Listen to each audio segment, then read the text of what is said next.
சமூக நீதி சொல் அல்ல முக்கியம், செயல் செயல் செயலே முக்கியம் என்று முழங்கியவர் நமது மாண்புமிகு தமிழ்நாடு முதலமைச்சர் அவர்கள். அதனை சமூக நீதித்துறையின் செயல்பாட்டில் காட்டி வருகிறார். புகழ்பெற்ற சர்வதேச பல்கலைக்கழகங்களில் உயர்கல்வி பயிலும் மாணவர்கள் பயனடையும் வகையில் செயல்படுத்தப்படும் அண்ணல் அம்பேத்கர் அயல்நாட்டு கல்வி உதவித்தொகை திட்டத்தின் மூலம் ஒரு மாணவருக்கு அதிகபட்சமாக 36 லட்சம் ரூபாய் வரை உதவித்தொகை வழங்கப்படுகிறது. நடப்பாண்டில் இத்திட்டத்தின் கீழ் 362 மாணவர்கள் பயன்பெறும் வகையில் முன் எப்போதும் இல்லாத அளவில் 131 கோடி ரூபாய் மதிப்பீட்டில் இத்திட்டம் செயல்படுத்தப்படுகிறது. ஆதி திராவிடர் மற்றும் பழங்குடியின மக்களின் வாழ்வாதாரத்தை உயர்த்துவதையும் நிலையான வளர்ச்சியும் உறுதி செய்ய வெற்றி தொழில் முனைவோர் திட்டம் செயல்படுத்தப்படும். இத்திட்டத்தின் மூலம் பயனாளிகள் மொத்த திட்ட செலவில் மூலதன மானியம், வட்டி மானியம் பெற ஏதுவாக நடப்பு நிதி ஆண்டில் இத்திட்டத்திற்காக 75 கோடி ரூபாய் நிதி ஒதுக்கீடு செய்யப்படுகிறது.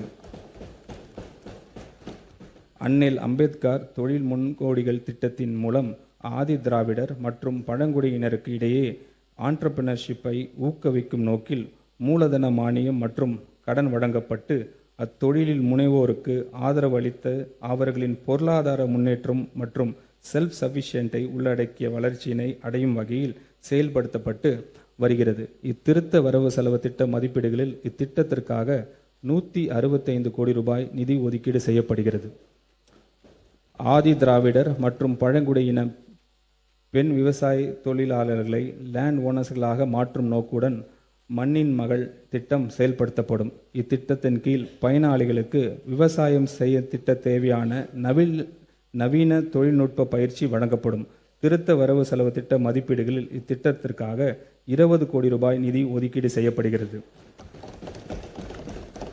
நகர்ப்புற மற்றும் கிராமப்புறங்களில் அமைந்துள்ள ஆதி திராவிடர் குடியிருப்புகளில் அவர்களின் முழுமையான சமூக பொருளாதார வளர்ச்சி அடைய வேண்டும் என நோக்கத்தில் அயோத்தி தாச பண்டிதர் வாழ்விட மேம்பாட்டு திட்டம் செயல்படுத்தப்படும்.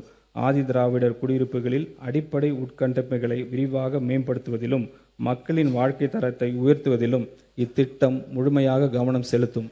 திருத்த வரவு செலவு திட்ட மதிப்பீடுகளில் இத்திட்டத்திற்காக 300 கோடி ரூபாய் நிதி ஒதுக்கீடு செய்யப்படுகிறது. பழங்குடியினர் குடியிருப்புகளில் வீடுகள், சாலைகள், குடிநீர், தெருவிளக்குகள், வாழ்வாதார திட்டங்கள், சுகாதார கட்டமைப்புகள், கல்வி நலன் சார்ந்த உதவித்தொகை திட்டங்கள், பள்ளி மற்றும் விடுதி மேம்பாட்டு உள்ளிட்ட அடிப்படை வசதி மேம்படுத்தும் நோக்கத்தில்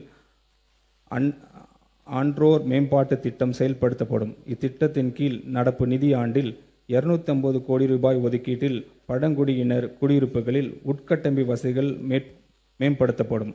ஆதி திராவிடர்களுக்கான சிறப்பு கூறுகள் திட்டத்தின் கீழ் 25,225 கோடி ரூபாய், பழங்குடியினருக்கு துணை திட்டத்தின் கீழ் 2,079 கோடி ரூபாய் ஒதுக்கீடு செய்யப்படுகிறது.